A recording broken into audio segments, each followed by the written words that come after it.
Okay, we will call this meeting to order for November the 8th. To start with, I just want to recognize Indigenous Veterans Day today. There was an estimated 12,000 First Nations, Inuit, and Métis Canadians that have served Canada since World War I, and over 500 gave their lives. To start a new tradition, I guess, with Town Council, going to read a land acknowledgement today, and I think going forward we'll do this once a month on the first regular council meeting of the month. So Innisfail, the town of Innisfail acknowledges that we are meeting on Treaty 7 territory, the ancestral and traditional territory of the Blackfoot Confederacy, Kainai, Piikani, Siksika, as well as the Tsuut'ina Nation and Stoney Nakoda First Nation.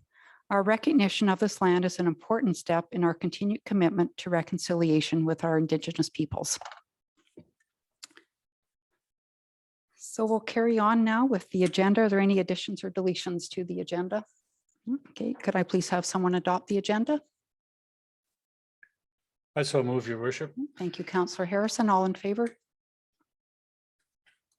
And we'll move on to our minutes. So I'm trust that you've had a chance to review the minutes. So I need someone to please move the approval of the minutes for the organizational meeting on October the 25th. I so move. Thank you, Councillor Wing. All in favor? And the same for the regular council meeting held on October 25th. I so move, Mayor Barkley. Thank you, Councillor Dunham. And the special council meeting on October Sorry, 20th. Mayor, Oh, no. there was just a typo in the second set of minutes with Pat and Richard Bedard's name. Does that need to be changed? We can take note of that. Yes. Thank you. So on the regular council meeting? Yes. Okay. Yeah. Thank you. Yeah. So all in favor of the regular council meeting minutes? Thank you. And then 3.3, someone to please move approval for a special council meeting. I'll move the minutes of the special council meeting. Okay. Thank you, Councillor Bates. All in favor? And then lastly, a motion to approve the minutes for the agenda and priorities meeting of November the 1st. I'll move, Your Worship. Thank you, Councillor Maceras. All in favor? Okay, so moving forward, administration reports 4.1, we'll hear from CEO Becker with the Chief Administrative Officer report. Thank you, Mayor Barkley. Just a few items stemming from Council's November 1st agendas and priorities meeting. As you can see also within the recommended motions, the background includes such action items that Council initiates its strategic planning discussions and consider the development of goals and objectives associated with procurement best practices as part of those discussions. Also for administration to research flag policies for Council consideration, and for administration to initiate a certificate program for retiring councillors and retiring council committee members. So looking for some direction following the conclusion of my report, Mayor and Council. Just to add in to the report, administration members, CAO, as well as the 3 senior managers and Kara, executive assistant, attended with you the George Cuff training session in Delburn on October 28th. Recently attended a workshop through the Energy Futures Lab, which happens on occasion. They talk about ideas on how to drive forward ideas for the future of energy in Alberta. It's really a kind of a visionary dreaming type of a session with a lot of different with industry, government officials, and communities. Also administration is looking to strengthen our emergency management system. So I did get a refresher training through the Alberta Emergency Management Agency. And I attended the Director of Emergency Management training on November the 4th, which is leading in further discussions at the senior level. And then on to Council on your role with emergency management, as well as the committee as well. So you're going to hear more of that over the next probably a month or so on emergency management. And just a few other items of my focus over the last few weeks. Certainly be happy to take any questions of Council, but looking for, I think it's 4 resolutions for your consideration. Okay, thank you, CEO Becker. Does anybody have any questions out of the CEO report? Okay, then if somebody could please make the first motion. I so move that council initiates strategic planning discussions and consider the development of goals and objectives associated with procurement best practices as part of those discussions. Okay, thank you, Councillor Harrison.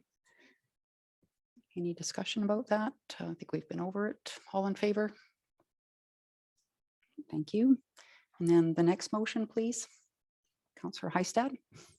Thanks, Your Worship. That council directs administration to research flag policies and present back to council. Okay, thank you.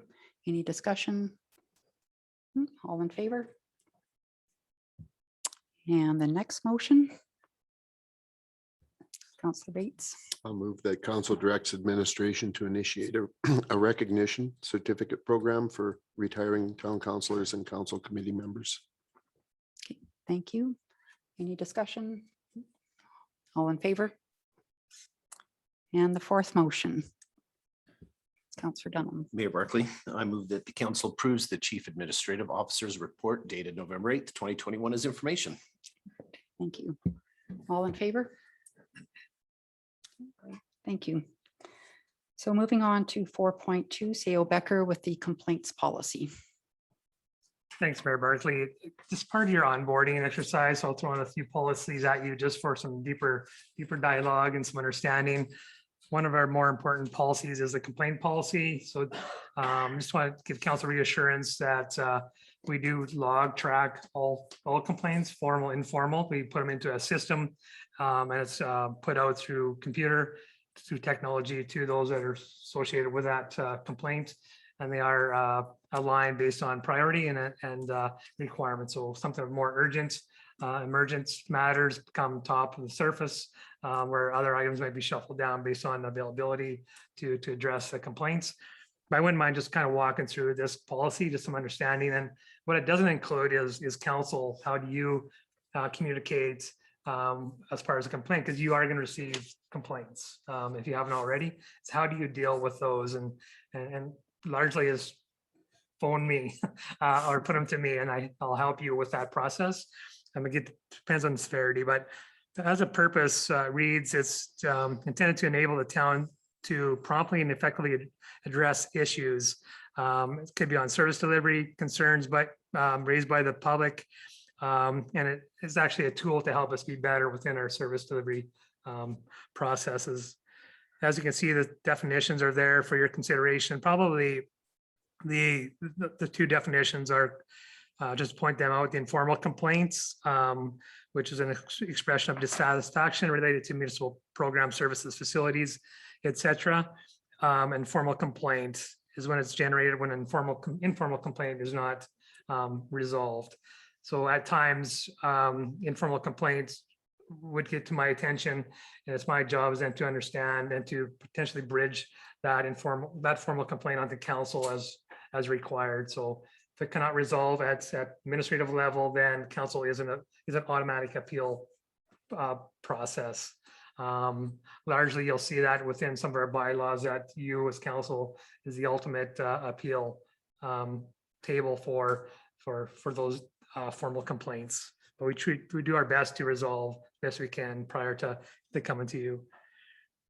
Complaint is distinct from a request for service, a general inquiry, an expression of approval or disapproval, and a suggestion or idea. The policy is not for complaints regarding members of council. If council is, if there's a complaint against council, that'd be likely regarding perhaps code of conduct, but other complaints can come in, but it can come in the form of a few different matters, but likely in the form of code of conduct largely, but it really depends on that situation.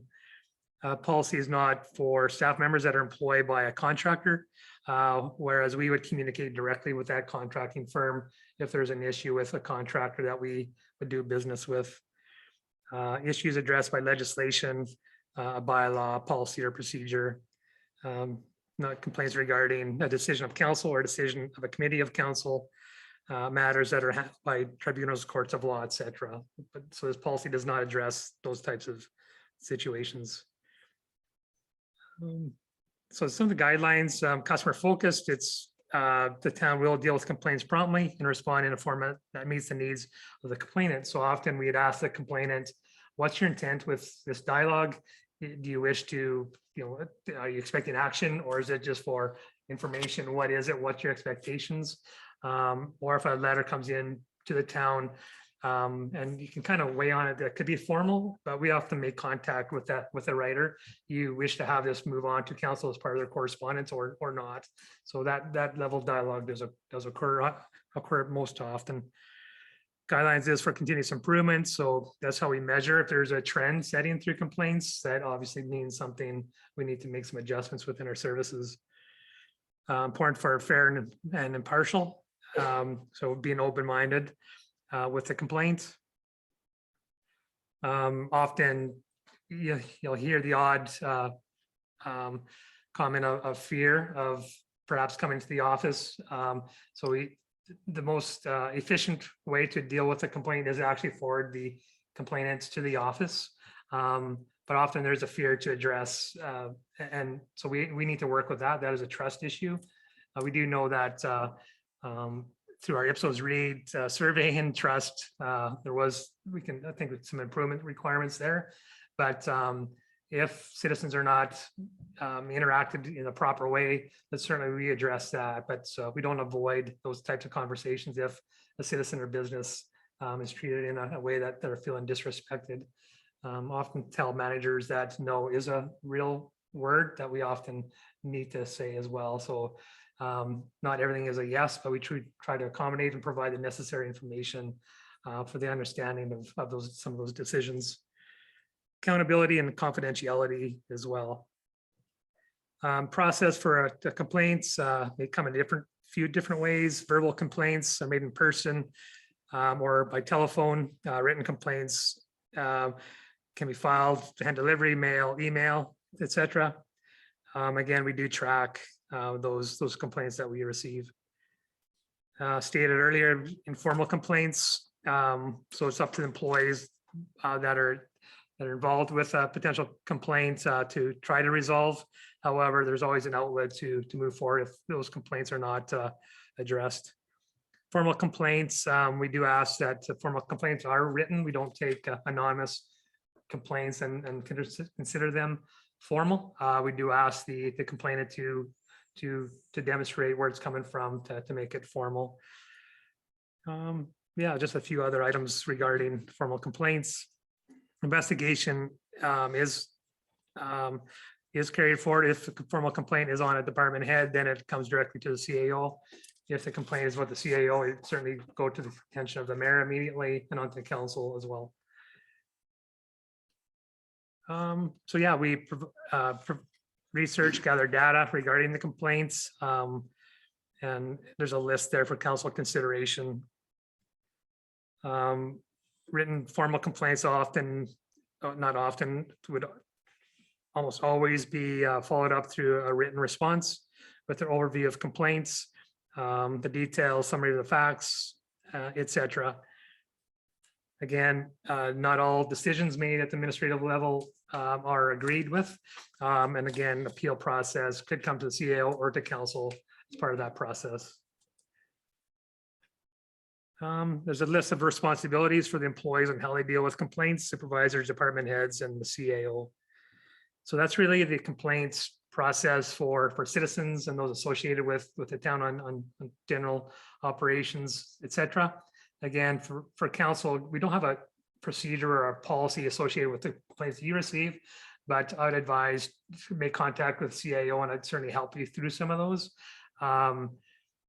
Yeah, so you will receive complaints if you haven't already, and through trial and error and experience, I'd be happy to give you my advice on how we proceed with some of those engagements with your citizens and businesses.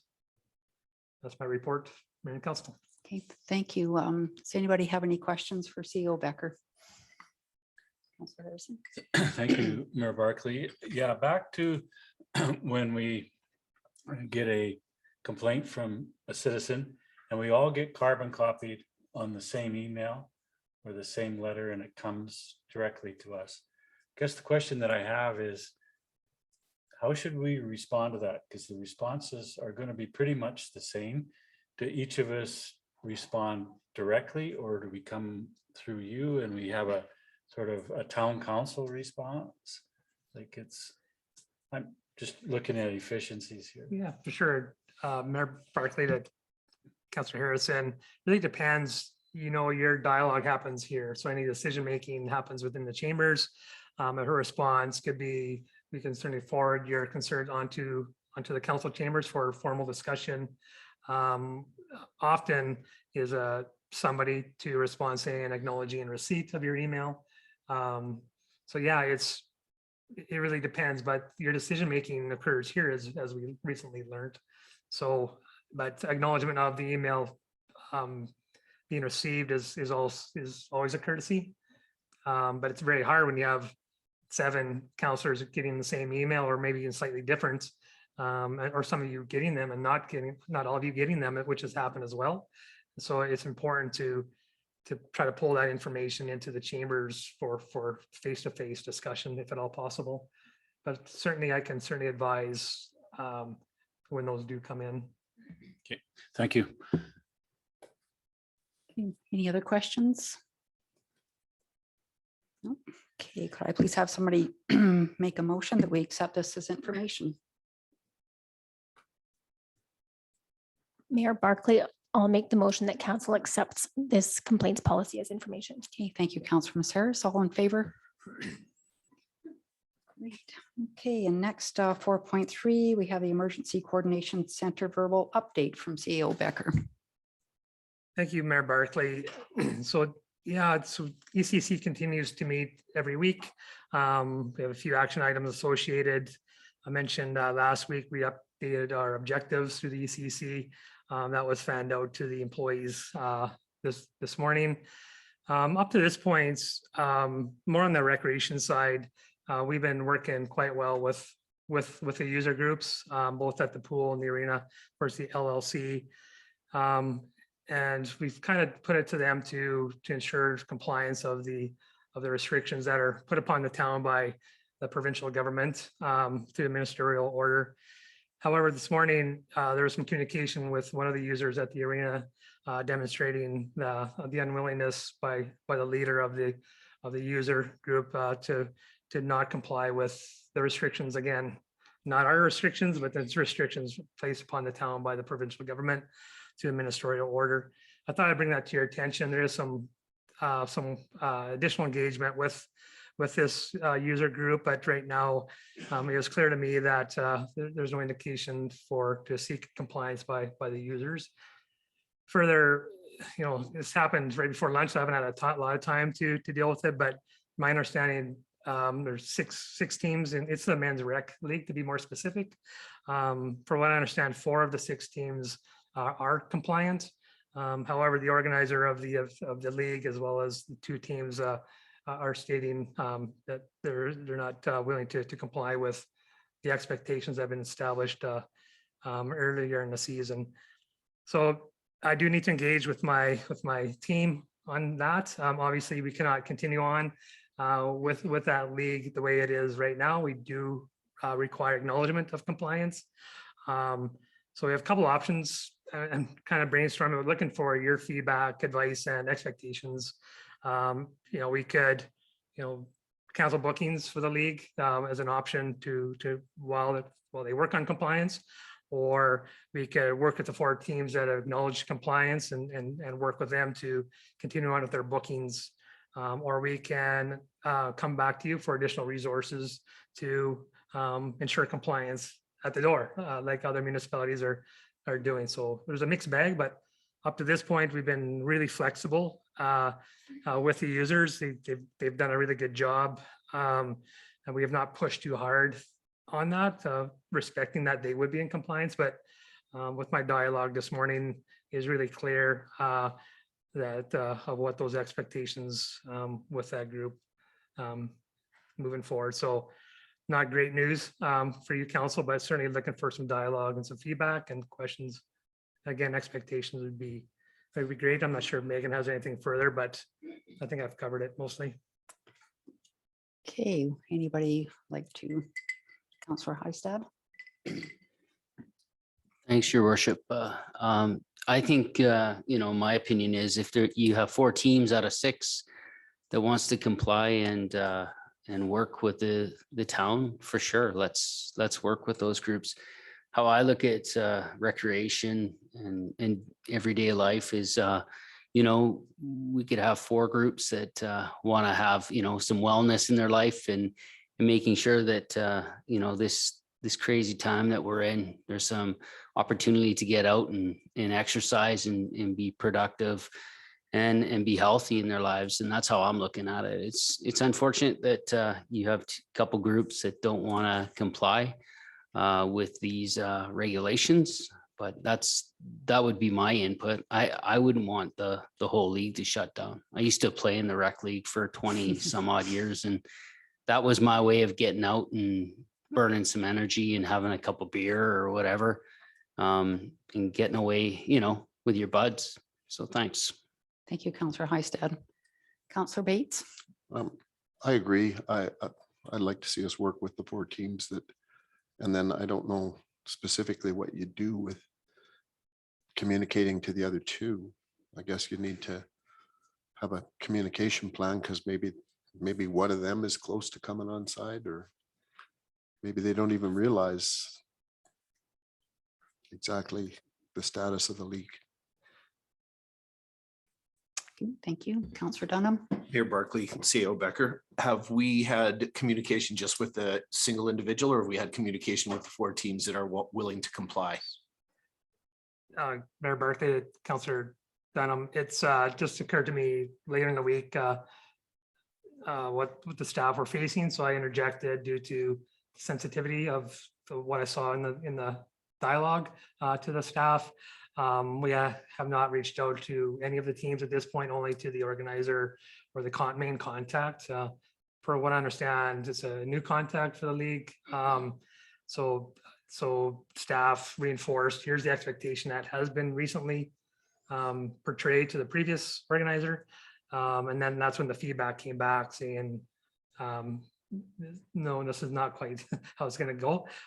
So I confirmed today this is what I'm hearing within your email, compliance or non-compliance, and it is a non-compliance to the restrictions. So as for your question, Councillor Dunham, that would be the next step, would be to engage with the league, the 6 teams, and the organizer, and ask how they wish to proceed. Because again, it's not our rules. We're trying to apply very confusing rules in administrative order. And right now we've left it to the groups, but we certainly need to mitigate. Because if we don't, I'd hate to see the whole facility shut down. That'd be likely an order placed by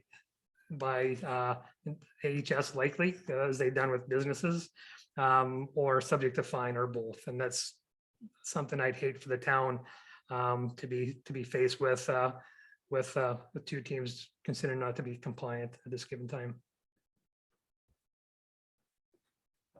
Anyone else? Councillor Harrison? Thank you, Mayor Barkley. I would concur that we go back to the league. And did I understand you to say that there was an agreement made with the previous contact, and now we got a new contact, and he's changed once things changed? Did I hear that right? Mayor Barkley, Councillor Harrison, I didn't pull the contracts on the agreement, how it's worded. It's basically an expectation it's a condition of use, basically. Okay. So I wouldn't say it's a totally agreed written contract. Certainly we'd have to look into that, but the league was aware of it at the onset of the ice bookings of the expectations.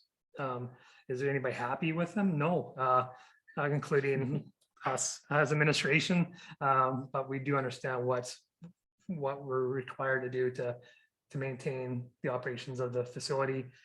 The other option is we don't do the RAP program, but then it removes all adult bookings. Yeah. So we're trying to work the best we can with the restrictions that are imposed on us.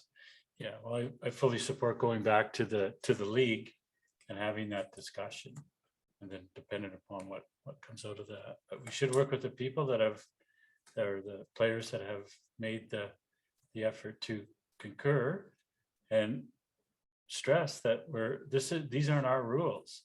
we're enforcing. And I remember 3 weeks ago, I took an oath of office to diligently serve and obey the law, practice the law. And this a ministerial order is law. It comes down from the minister. So, and I think that's a lot of the confusion is people don't feel it's a regulation or an act, but a ministerial order carries the same clout as what a regulation does. So I would suggest that we go back to the teams. Thank you. Thank you, Councillor Harrison. Anybody else? Yeah, and I as well would concur that I would hate to see a league shut down because of some people that don't want to comply. So let's do what we can to make sure the league continues, and hopefully others will catch on or they won't. So could I please have you're done, CEO Becker, I am, on this thank you. report? Yeah. Could I please have a motion to accept this for information, please? Your worship, I make that motion. Okay, thank you, Councillor Wing. All in favor? Okay, and then next we have the council action control.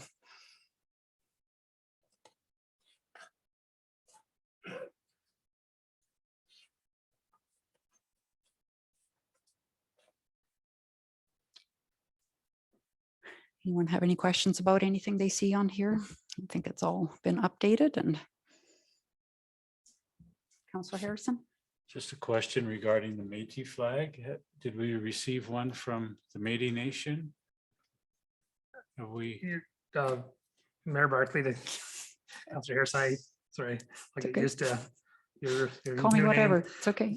Yeah, letter was sent through the executive assistant. So we did, there's a call on my phone. There will be a donation of a flag back to us to raise that flag at the time that was established.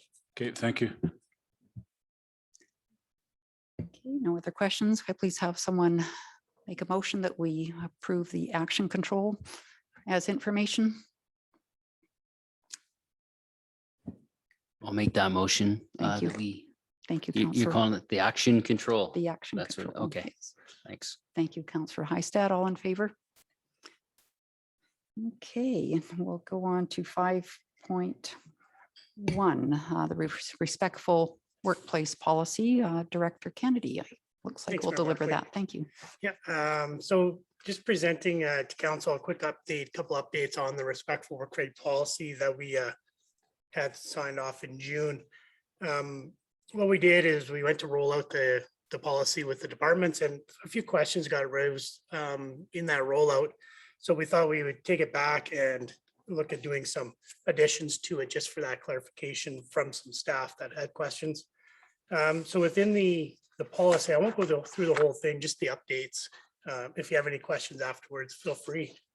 The first one is in regards to just a clarification on the procedure plan that was noted in the original. The procedure plan is the policy itself, so we just added that clarification that the procedure plan within the policy itself is a reasonable and practical established to prevent the discrimination, harassment, and bullying in the workplace policy. So that is just a clarification that it's not a separate plan. Inclusion of the domestic violence section. We thought this was a good opportunity to add this section. So just I'll quickly go through it. Domestic violence occurs when any person suffers abuse from a family member or an intimate partner and can include stalking, verbal abuse, use of property, children, or pets to threaten and intimidate, physical violence, sexual, emotional, and psychological intimidation, use of electronic devices to harass and control, economic abuse, such as withholding money or stopping someone from reporting to work. Domestic violence can become a workplace hazard when the abuse occurs in the workplace or in the event that the impact therefore carries over into the workplace. Thirdly, we included a special circumstances section.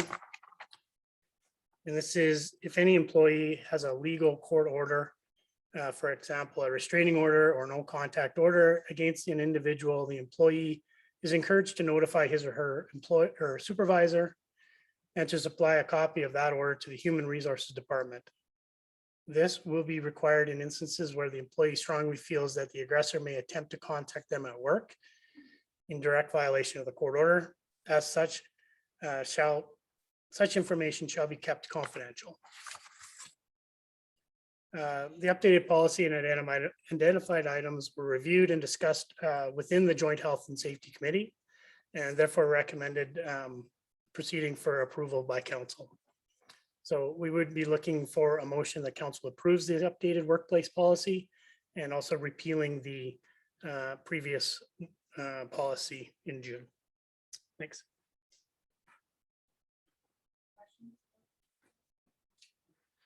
I don't have a question. I just wanted to just make a comment on how much more significant this policy is with this revision, and I wanted to thank you for that. So often policies tend to be, I won't say vague, but this particular policy with what you've added to it actually provides some heft and some ability to support staff and encourage people to reach out when they're in a situation like this. The domestic violence piece, oftentimes employers don't think of themselves in that way as far as supporting their staff through those kinds of situations. So thank you for your work on this. It means this policy is very meaningful now. Thanks.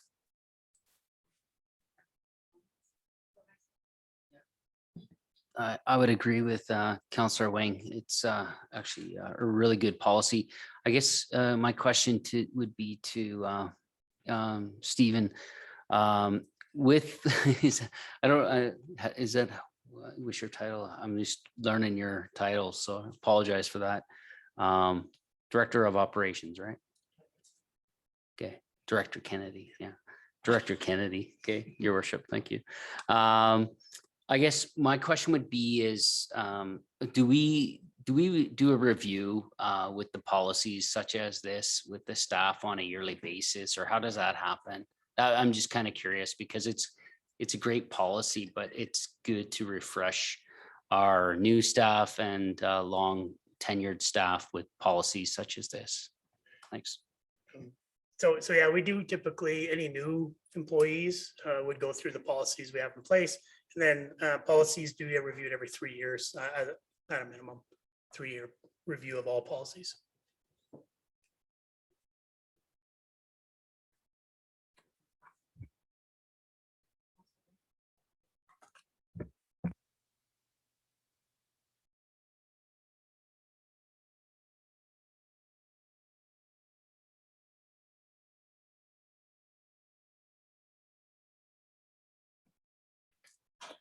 I move that council approves the updated respectful workplace policy and repeal the 2021-007 respectful workplace policy.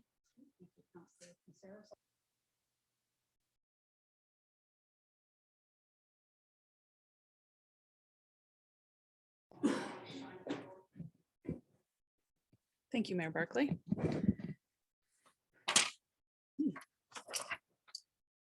So the town of Innisfail has banking agreements with a few different banks here in town, Service Credit Union, ATB, and RBC. All banks require a resolution of council to change the signing authorities when things like council changes or people in administration change as well. So based on the 2021 election, we do have to update our signing authorities. All checks issued from Service Credit Union do require 2 signatories. So that is one from council, and that is generally the mayor or the deputy mayor, and then one from administration as well. So that's all I have. I have 2 different motions here for you. So one, just outlining all the current signing authorities that we have. So the 3 people from administration, which is Todd Becker, myself, and Sherry Smith, she's the new finance manager, as well as all of yourselves. And then a second motion removing the 3 exiting council members and then 1 exiting administration. Okay, thank you, Director Vickers. Would somebody like to make the first motion, please? Councillor Bates. I'll move the first motion without reading No, you have to read it all. reading it through. I'll move the first motion. Okay, thank you. Any discussion? It's pretty clear. All in favor? Okay, and somebody would like to make the second motion, please. Mayor Councillor Barclay, Dunham. I move that council approves the removal of Donald Hill, Danny Reberger, James Romaine, and Heather Weimark from the list of bank account signature authorities. Okay, thank you. All in favor? Okay, thank you. Okay, so 7.1, we're going, oh, I'm sorry, Councillor Harrison. Just a question, Mayor Barclay through to Director Vickers. Do we have to go into the banks and sign? Or do you look after that for us? So I will look after that, and likely in a few weeks, I'll have a document from Service Credit Union that everyone will have to put their little signature in a box and all that kind of stuff. So. Okay, thank you. Okay, thank you. Okay, so moving on to 7.1, we'll have a Aquatic Center multiplex project overview from Director Jenkins. All right, so again, just one of the sort of major projects on the horizon for council that we wanted to provide some background and overview and potential for discussion prior to budget and as you move into your strategic planning processes in the coming months. So in response to a facility life cycle concerns at the Aquatic Center, process was initiated to achieve schematic design for the modernization of the Aquatic Center. This resulted in the creation of 3 options for the renovation and expansion, or the reconstruction of the Aquatic Center at its current location. Through this process, the scope was then expanded to explore the potential for the creation of a multiplex facility at the Twin Arena site that would include a pool and field house, as well as other amenities. The town's consultant provided detailed cost estimates for each option as an exploration of other considerations such as stakeholder input, accessibility, and sustainability were undertaken. A summary of the process to date was compiled in the pre-design report approved by council this past September, outlining the next steps required to move the project forward. So that document is publicly available on the town's website. It's a nice 420-page read for anyone who has a few minutes to flip through that. So critical decisions respecting vision, project budget, and timelines are required at this stage. Determination of path forward is required for administration to make informed decisions with respect to the ongoing maintenance and upgrades of the Aquatic Center. So on that page, it sort of gives us an indication where we are in the process if we are to pursue a large construction project, be it at the current Aquatic Center site or at the arena site. So we've sort of gone through that pre-design process, and the next step is really to define the scope of the project, what we're going to build where, and what our vision for that building would be. So still very early on in the process. In our previous discussions with the consultant, if we were to say move into schematic design immediately, we'd be looking at an 18-month to 24-month process to sort of follow out the rest of that process in a perfect world. So I guess just some of the considerations, both of the capital and then the ongoing operating costs are primary considerations with this project. So the report gives us those 5 options for moving forward. So option 1 being the Aquatic Center renovation. Carrie, you can maybe go down to the page that has, I think it's page 37. Yeah, we can go there. So option 1 being the Aquatic Center renovation with an estimated cost of 4.9 million. So this is essentially the footprint of the building would remain the same with an upgraded entryway, change to the pool with the waiting pool and included, upgraded change rooms. Option 2 is the addition and renovation with an estimated cost of $7.8 million.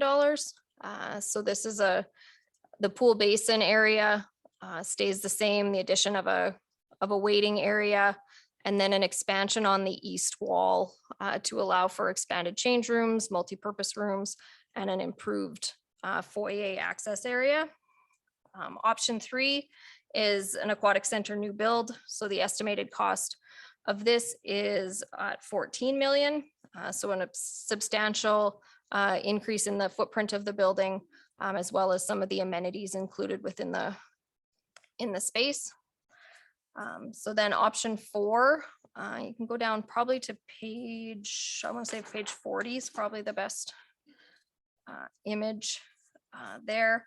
So this is the first multiplex schematic that was provided by the consultant. So includes a new pool, new field house, as well as a newly constructed curling rink at the arena site. So this estimated cost is $65.9 million for this project. So at that point in the process, as we were having discussions, that the price tag on that sort of highlighted that we needed to probably scale back our expectations for the scale of the build, which resulted in option 5, which is I called it the campus multiplex. So one more, Kara. So this is actually a standalone building directly north of the curling rink that would include a new pool and field house. This option from the consultant is the most cost-effective way to meet the maximum number of boxes, I guess, in terms of the wish list on facilities. It was also a result, of price and our stakeholder conversations with the curling rink and looking at the current building assessment for the curling rink, that there's a fair bit of life left in that building. And the current curling users are very satisfied with their facility. They don't see any need or have a big desire to change or to have a new facility. And again, the standalone approach provides that lower price point and a bit more certainty on the price when we're not making a direct access into the current arena building and getting into a situation of, opening up walls on an existing building. But does leave us the opportunity that, the arena is at 30 years of its lifespan as well. So we will be at some point having to look at the redevelopment of that facility as well. Let's get back in here. So a little bit more on the financial end, the town's current borrowing limit is approximately $27 million. If the town were to use that full allocation as part of a means to finance one of these projects, the annual interest payment would be approximately $1.5 million. With previous council, we had quite a few discussions about grant opportunities. Significant opportunities may exist if certain project criteria are achieved. So determinations of the goals and the visions of the facility really will dictate what funding could be available. A large portion of the funding that's available right now is linked in some capacity to either energy efficiency, greenhouse gas emissions, facility accessibility. So those types of considerations we need to sort of build out on the front end if those are going to be our priorities, so that as we get into the more detailed design, we're ensuring that we're either meeting the boxes for some of these grants or recognizing, I guess there's going to be a trade-off, right? If we're going to pursue some of those more efficient, whether it's, solar power, higher efficiency design, the cost might go up on the front end, but we may be able to access some of these funding streams because of those decisions.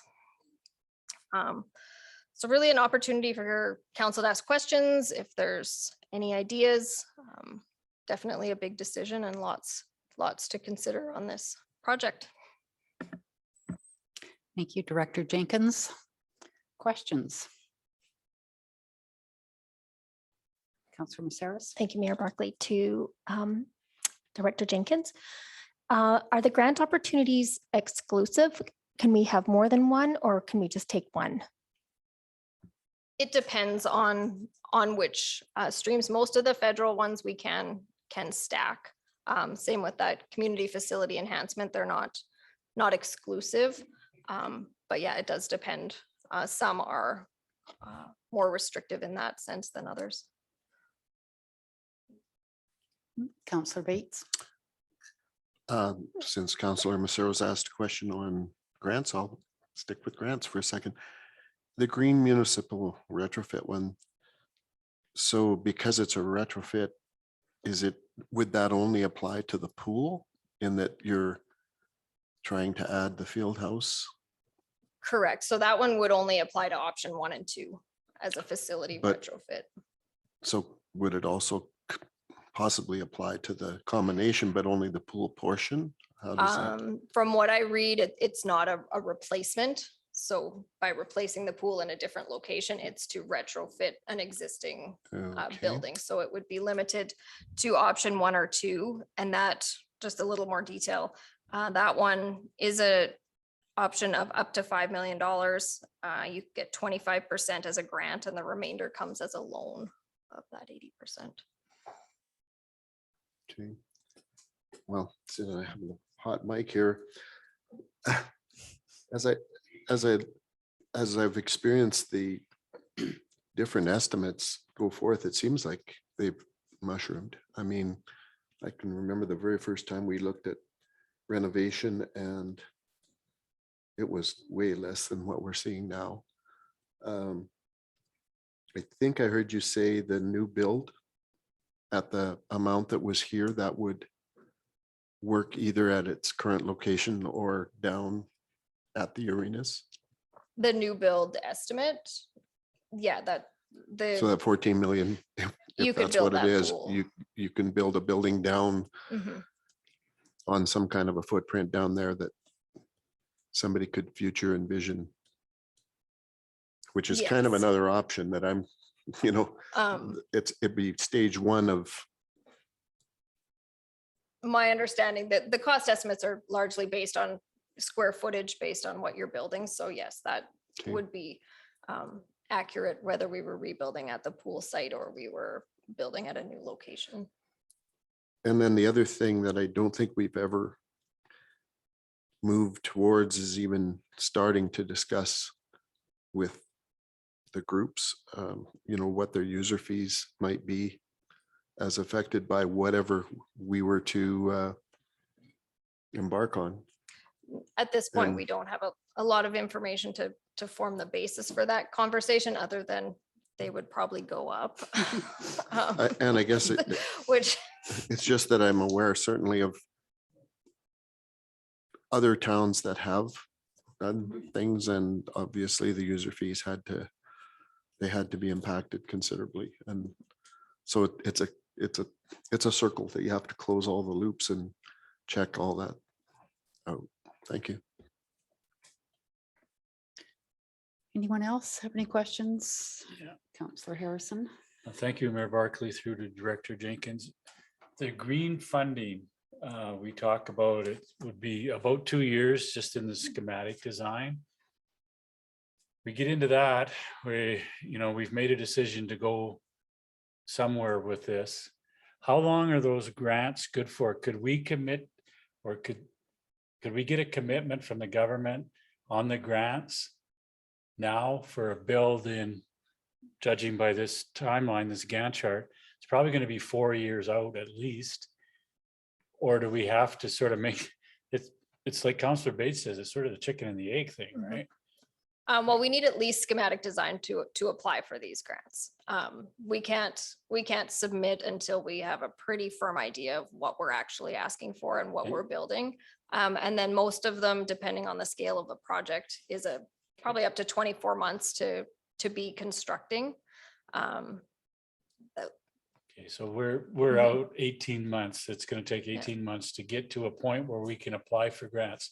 That's the question that I have. No, Pardon? so that diagram in the report, it's not 18 months to achieve schematic design. You're 18 to 24 months to move through a fair bit of that process. You're into construction and contract administration. So If we Right. knew what we wanted to do, if we said it's option 2, let's get moving, we could have schematic design in a matter of a few months. that's the question that I have. Yeah. At what point are we ready to apply for grants and get a commitment on the grants? Like, what do we need to do to do that, if anything? We need a design. We need to know Okay. what we want to build. Thank you.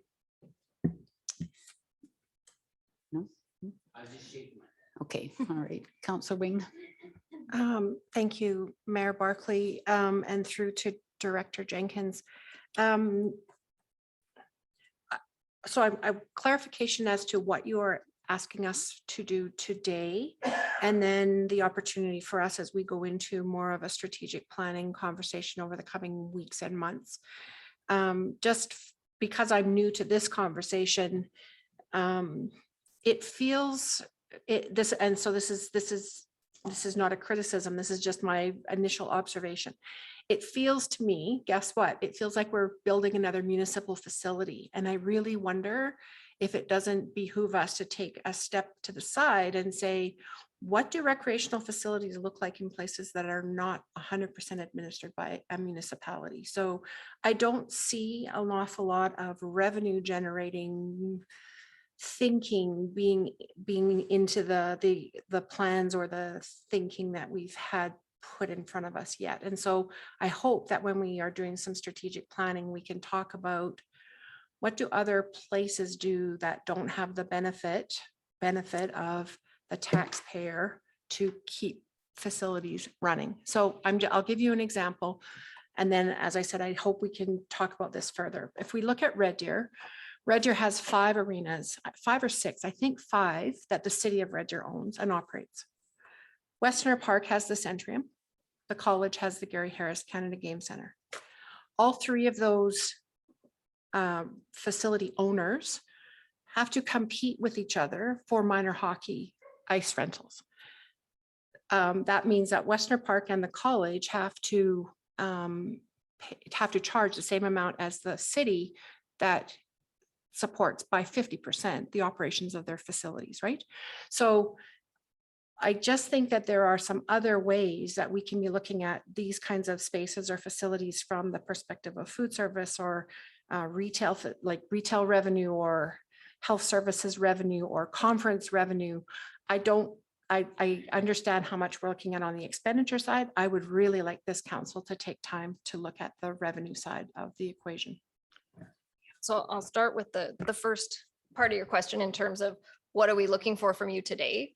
I guess it's the opportunity for you guys to have a discussion amongst yourself as to where you want to go and if there's additional information that you need to feed into some of these conversations. There has been some conversation about health services, about those, food service spaces, those sorts of things. We really haven't been able to land on a firm decision of which amenities we're trying to provide for sure, which will allow us to branch that out if we are, focusing on those first 1 or 2, even 3 options where we're looking to extend the life of the swimming pool and keep it where it is, adding some multi-purpose space, some wellness services. It's probably quite a bit different conversation than if we're moving to more of that multiplex building. But then when we get into those option 4 and 5, the dollar value on them forces more of that reconsideration of all the other projects that are on your docket to consider, because it starts to take a large bite, if not the entire bite of the resources that are available. Yeah, thank you, Director Jenkins. And I know this is new for the new counselors around the table. I would say our discussion started on this 1.5 years ago, approximately. And maybe going forward, as time goes on, we can get you more information on kind of what brought us here. It's primarily driven by the Aquatic Center and how do we keep that Aquatic Center kind of limping along, and because it does need considerable work and it either needs to be significantly renovated or expanded or a new facility built is how we got here. And I think as the discussion evolved over the 18 months, so we certainly gravitated more towards a wellness center that would potentially house things like maybe the Arts Council and pottery and have a cafe in there that was leased by somebody, potentially a gym that was leased by somebody, and on all sorts of things. And we talked about maybe a physiotherapist and that kind of thing, as well as sponsorship opportunities, of course. But even when we see these prices, they don't even include furnishings. So, you know, it's huge, right? And you okay? It's okay. Okay. So yeah, I think there's lots more information that can be brought forward to new counselors, so they kind of understand how we got here and what we're talking about. And for certain, it's going to be a huge discussion around strategic planning and budget, because I think we can see like 65 million is completely out of the question for Innisfail. And we always have to keep in mind that the users of these facilities and keeping it affordable for the users. So anyway, lots to discuss, and it's exciting, and we all would love a multiplex, but the reality is, can we? So could anybody, maybe somebody could make a motion, please, to accept this for information? Director Jenkins' report. Your worship, I'll make that motion to accept this report as information. Thank you, Councillor Hystad. All in favor? Carried. Thank you. Okay. Okay, and we'll move into correspondence and information.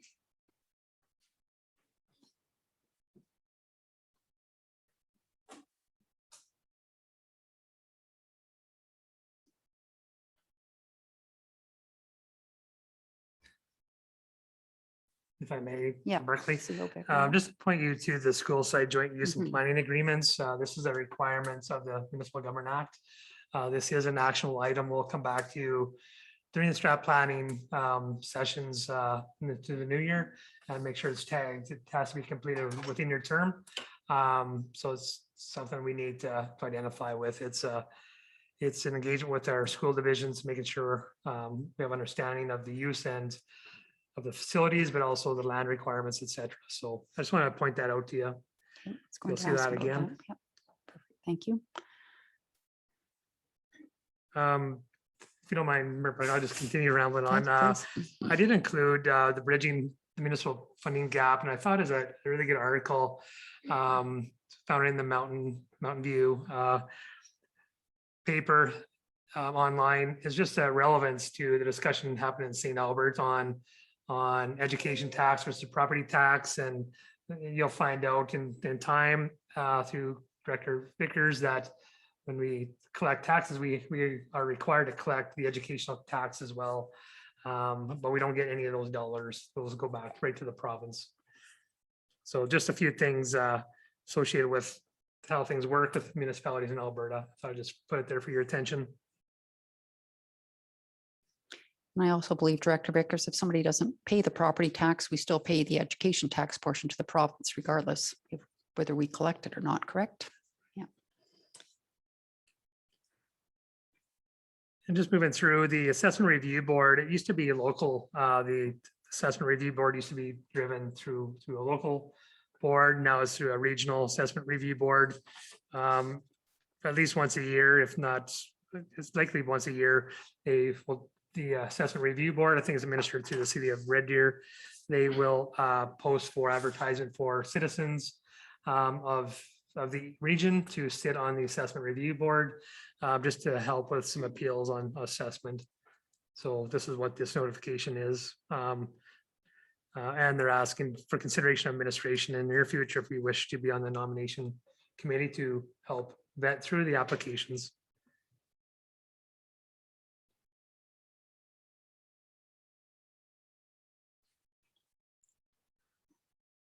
I just as a request by council, previous meeting was to make sure the Family Violence Prevention Month was tagged onto the council agenda, which is there for council consideration. If council deems it appropriate, a motion is required to make the proclamation. So I'll leave that in the hands of council. Thank you, CEO Becker. Did you want this read? Sure. CEO Becker, or just ask for a motion? Either way, Read it. Mayor Berkeley, yeah. Okay, all right, so we'll read the declaration. So whereas there are many people in Alberta who experience family violence, and whereas the effects of family violence may be carried on from generation to generation, and whereas all Albertans have a role to play in preventing family violence. Therefore, I, Jean Barclay, do hereby proclaim the month of November 2021 to be Family Violence Prevention Month in Innisfail, Alberta. I call upon citizens to help those at risk learn where to turn. I call upon you to make a difference by helping those affected by family violence, know what supports and resources are available to them. It takes all of us working together to promote healthy relationships and create safer communities in our province. So could I have somebody, if you agree, to make a motion that we declare November Family Violence Prevention Month, please? Mayor Barclay, I would make that motion. Okay, thank you, Councillor Wing. All in favor? Thank you.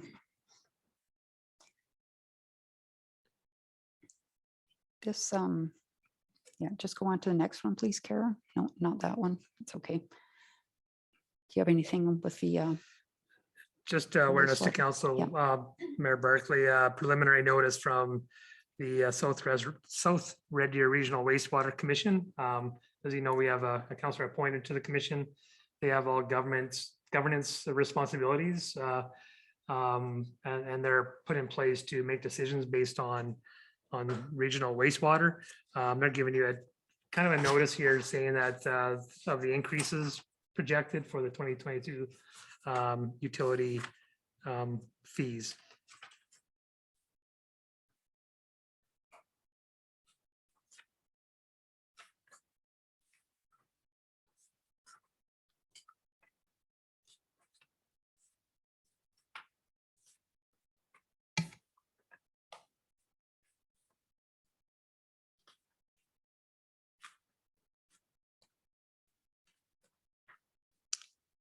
and there's also a, are we done with wastewater? I think so. Yeah. Mayor Barkley. Okay. Yeah, I just, when I look at the numbers that the SRD has given us there, I'll be real surprised if they can stay down at those levels. It's just a comment. It doesn't seem like very much, particularly in years 2 and 3, with the amount of inflation that we're starting to enter into. So it's just a comment.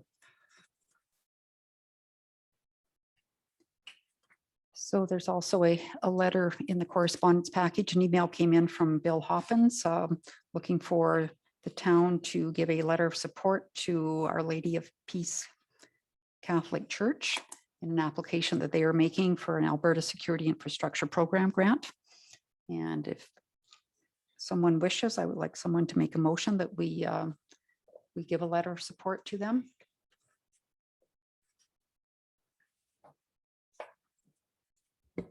Councillor Mayor Dunn. Barclay, I'll make that motion. Okay, thank you. All in favor? And then the next correspondence, there was an email that came in with respect to the railway crossing, the new crossing. I know the arms have been installed and everything is working, and paving will take place next year. So are we going to respond to Mr. Porter? If that's, yeah, we certainly can, Yeah. Mayor Barclay, and certainly any words to go along with that would certainly be welcome, your response. Yeah, well, I think when he sent this, obviously it was a day prior to the arms being installed, I believe. So I think maybe just update him that the crossing is now fully operational. And yeah. Okay. I think that's it. So, I'm sorry, Councillor Hystad. Yeah, I agree with that approach is talking to Mr. Porter. But I do, I guess there was a couple things that I wouldn't mind adding about that crossing. I've gone over it a couple times. It looks great. It's going to be a huge improvement. But do you want me to add that to this, my comments here, or do you want to wait until we do the roundtable? You can add it right now. I just think that I know that it just was put up. I think the crossing is great. It's nice that there's going to be the pavement eventually, or the pathway. I know that the signage, there's no signage there yet, but I'm assuming that will happen in due time. Just because it's a change for young people crossing. I guess my question would be is, what kind of education is CP going to offer anything through the schools, or are we going to work with them through administration for that? I think that's the shift that we want to make sure young people are safe, especially the younger ones. Well, all kids and adults, but how are we going to educate, some of the school age kids? I believe, That would be my question. I believe Thanks. Councillor Hystad, there has been a lot of education that's taken place over the last year or two on crossing the tracks from Constable Craig Nelson, the student resource officer, as well as CP, as well as teachers. And I know at times they would actually stand out there as well. All our peace officers too would stand out there and educate the kids. And that's kind of where we got, how we even got to this crossing. I think is, there were so many kids crossing down into that area of town and either had to go to 42nd Street or down to 50th, right, to get across the track safely. So that's why this project came about. And I'm assuming that will continue probably through Constable Nelson quite a bit, I would imagine. Yeah, Mayor Barclay, Councillor Hystad and the council, it's now that that's up, it's just been put up, it's completed. Certainly take your advisement, council, and making sure something new, it's always good to follow back on and have those touch points with the students. So certainly take that advisement and discuss that tomorrow. Yeah, for sure. There's nothing else. I'll ask. Mayor somebody- Barkley, I have a comment on that Sorry, too. Didn't see your light, sorry. Sorry. Yeah, I think now that it's done, I think we probably should circle back and complete a little more of that information. And one of the prime reasons that I felt that we needed to do it was, I mean, it was illegal to cross those tracks, and it was impractical to go to those other two crossings. And the CP police actually have more jurisdiction than the RCMP. And I would think now that that crossing is there, if they catch adults or I don't know what age crossing it at other places,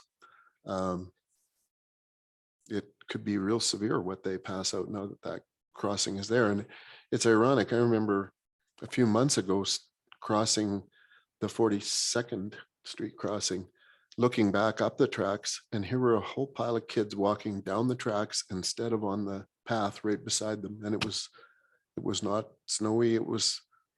So I think it does behoove us to touch base with Constable Nelson, and yeah, let's get that information out there, because to me, it's great that we've got it. And now adults should take their kids down there and train them how to cross. Don't go when this is like this, and do go when it's like that. You can't just look down the tracks now and say, might be safe, when the train's at that pole. It was just too vague. Now it's very definite. And I think we need to, Yeah, especially with no whistle. they're going to blow it if they see something that They looks will. bad, but the crossing is amazing when you go down there. And Councillor Hystad already mentioned it. Like, if you look at the rails and the cement right up to them, you can't get a bike tire stuck in there. You can't get your foot stuck in there. It's just great. And anyway, let's make the best of it. Thank you. So will you do that through Constable Nelson, CEO Becker? Or? Mayor Barclay, through our manager of fire and protective services.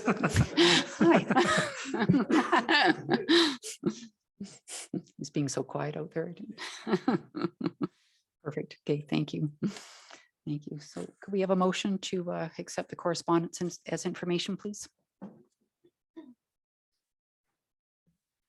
I so move that we accept the correspondence for information. Okay, thank you, Councillor Harrison. All in favor? Okay, and we'll get into our round table. So Councillor Maceras is first up today. Thank you, Mayor Barkley. Last week, I attended the A&P meeting on Monday, and I went to the Municipal Planning Committee meeting. And shall I tell you about that, or just say that I went?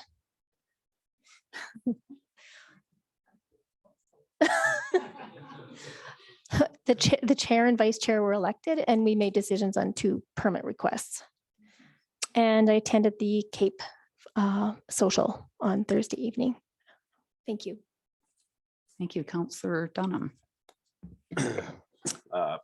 The one committee meeting that I did have last week was unfortunately canceled, but I also attended the Cape meeting, the networking event in Didsbury with a few of us here, and that was pretty much my week last week.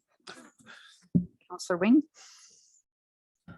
Okay, so we started the week out having a bit of an outdoor greeting with Dorothy Page on her to celebrate her 100th birthday, which was a lovely way to start the week off. I as well attended the MPC orientation and meeting on November the 2nd. I was involved on the Parkland Regional Library Systems organizational meeting on November the 4th, which meant I was not in the picture at the arena, which was noted on the town social media, but I was at another meeting, so it's all good. I was at the Cape reception in Didsbury that evening. Friday, the 5th of November, Mayor Barkley and myself had a meeting, as well as CAO Becker, with the chamber executive. So we wanted to have a conversation with them before we have our first meeting coming up in the next couple of weeks. I think that we've laid some positive groundwork with that group, and I'm very encouraged moving forward with the chamber. So stay tuned for more good information. And then just this morning, I had the opportunity, I've been appointed to the Innisfail Public Library. So I went over this morning, had a meeting with the librarian, with Tara, had a tour of the building, got my library card because I've had one from the college for the last 10 years, but I didn't have one here. So I've got my library card. We have our first meeting next Tuesday evening. So just a note, it's a budget meeting, so I would like to be there. So I'll probably travel up to AUMA on Wednesday morning and be there for the first session of the morning. So I won't need a room that night. Okay, on the Tuesday night. Thank you. Okay, thank you. Councillor Bates. Okay, so last week I did have MPC, and I can assure everybody that it was their first time. It'll get smoother. It just felt a little rough. And I did stop in and get my picture taken with the Olympia ice resurfacer. November the 6th, I went on my own to Lacombe, and I did kind of look through their arena swimming and curling operations, and they're very similar to what we're doing. I have the Mountain View Water Commission meeting this week, and I think it's probably time we dug out the thin ice sign for Dodds Lake. I get to look at it all the time, and I predict it'll always freeze over by November 15th, and it might be a day or two early this year. Thank you. With no snow, the ice will be good though, right? Nice and smooth. That's right. Yeah, Councillor Hystad. Thanks, Mayor Barkley.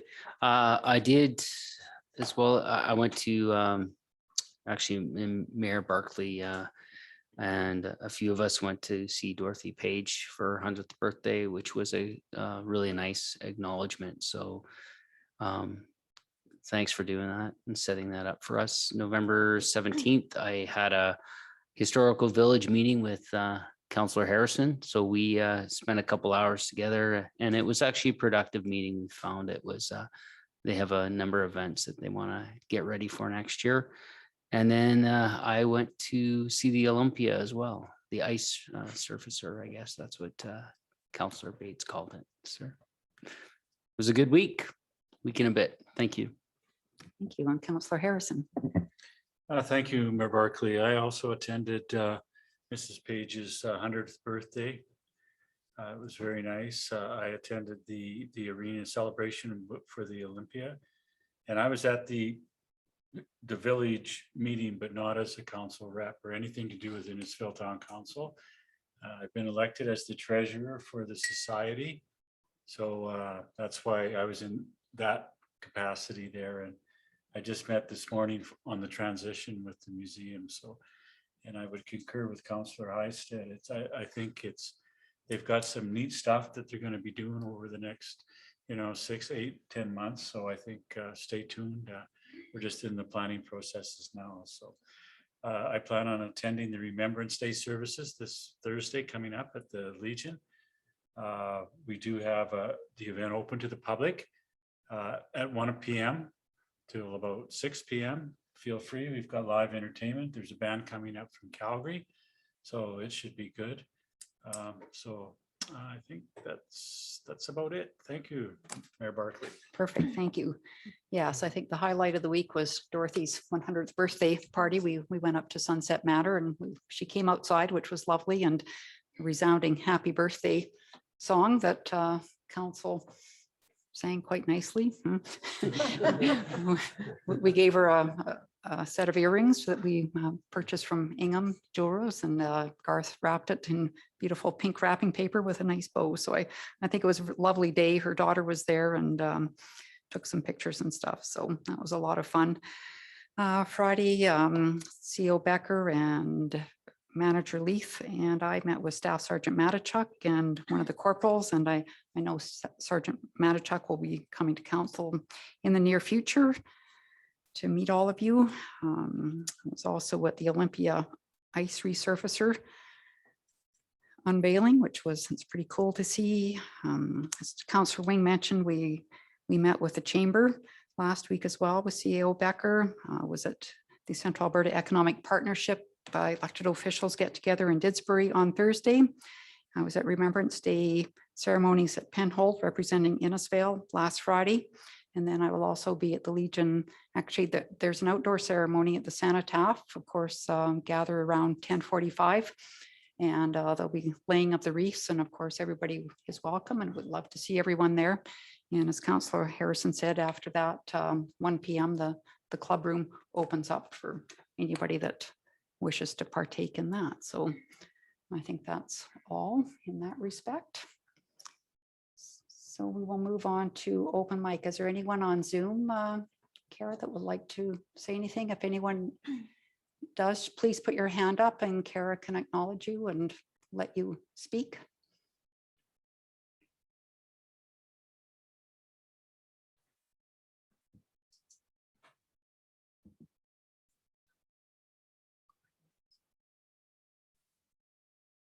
Nothing? No? Mr. Hillman, did you have anything? Do you want to say, or no, you're just here listening? Okay. Any of our staff, do you have anything more? Ken? No. Okay, perfect. And we'll just go through upcoming events then.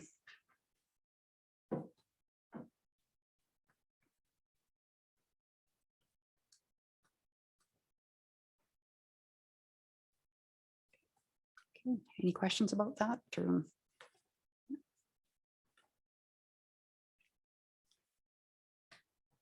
so we'll just have a motion to accept that for information, please. Mayor Barkley has to move. Okay, thank you, Councillor Dunham. All in favor? Perfect. And next we'll have a motion to move in camera. Mayor Barkley, I would make that motion. Okay, thank you, Councillor Wing. All in favor? We'll just take a 5-minute break as well. Thank you.